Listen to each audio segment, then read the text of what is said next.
لوگ چاہتے ہیں میں غنی ہو جاؤں، میرا دل مضبوط ہو جائے، میری طبیعت مضبوط ہو جائے۔ لوگ کہتے ہیں کہ اللہ تبارک و تعالی مجھے ذہنی قلبی آسودگی عطا کرے، میرے باطن میں روشنی پیدا کرے، میرا دل کو تسلی ہو جائے کہ اب سارے معاملات ٹھیک ہیں۔ لیکن کرتے کیا ہیں؟ وہ روز مال کماتے ہیں، کماتے جاتے ہیں، پیسہ اکٹھا کرتے ہیں، اکٹھا کرتے ہی چلے جاتے ہیں۔ ان کا خیال ہے کہ اس سے نہ مجھے تسلی ہو جائے گی کہ میں مالدار ہو گیا ہوں، سارے فرائض میرے ذمے جو تھے وہ ادا ہو گئے۔ شہرت کے پیچھے بھاگتے ہیں تو بھاگتے ہی رہتے ہیں۔ ہر وہ چیز، ہر وہ شخص، ہر وہ معاملہ انہیں چاہیے جس سے کچھ نہ کچھ ان کی شہرت میں اضافہ ہو، تو ان کو بھی غنا حاصل نہیں ہوتا، ان کے اوپر بھی وہ خاص کیفیت طاری نہیں ہوتی جو بندے کے دل کو غنی کر دیتی ہے، جو اس کے باطن کو روشن کر دیتی ہے، چونکہ انہوں نے روحانی قانون کے خلاف چلنا شروع کر دیا۔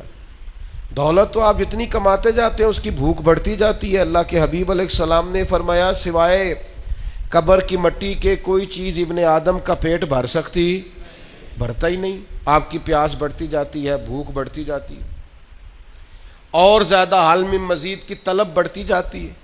تو اب اس پر کون سا قانون لگے گا کہ سینہ روشن ہو جائے، دل کو غنا حاصل ہو جائے، باطن نور علی نور ہو جائے؟ کون سا قانون لگے گا؟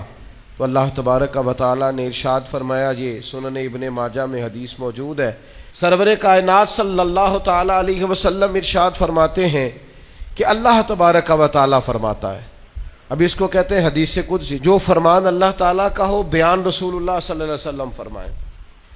اللہ تعالیٰ فرماتا ہے بندہ مومن سے، کیا فرماتا ہے؟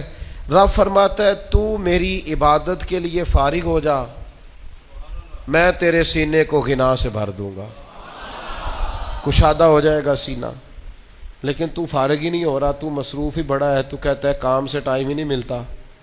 اللہ کہتا ہے عبادت کے لیے فرصت نکال، میں تیرے سینے کو غنا سے بھر دوں گا۔ اور ارشاد فرمایا اگر تو ایسا نہیں کرے گا تو پھر میں تیرے ہاتھ کو مصروفیات سے بھر دوں گا، پر تیرا فقر ختم نہیں ہوگا، تیری بھوک نہیں جائے گی، تیرے اندر سے وہ طلب ختم نہیں ہوگی۔ تو اب روحانی قانون یہ ہے کہ آپ اپنے آپ کو عبادت کے لیے فارغ کریں گے تو اللہ تعالیٰ سینے کو کشادگی عطا فرمائے، انشراح صدر نصیب ہوگا، طبیعت میں ٹھہراؤ پیدا ہوگا، اطمینان آئے گا، زندگی میں زندگی خوبصورتی کے ساتھ آگے بڑھنے لگے۔